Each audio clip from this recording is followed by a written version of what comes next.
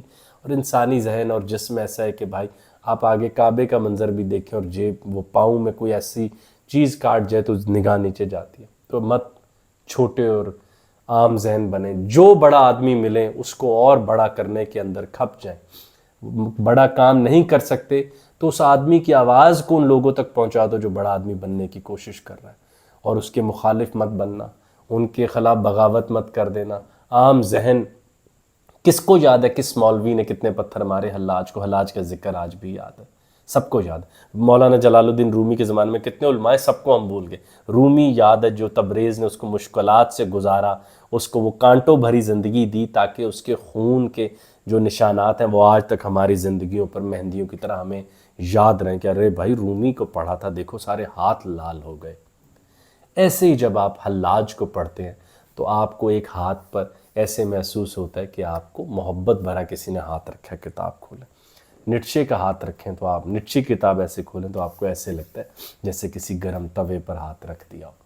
لیکن دونوں ایک ہی طرح کا تجربہ، شدت سے بھرا تجربہ آپ کو دینا چاہتے ہیں کہ عام زندگی کو ترک کر کے بلندیوں پر آؤ۔ کب تک ٹخنوں کو دیکھ کر رضامند ہوتے رہو گے؟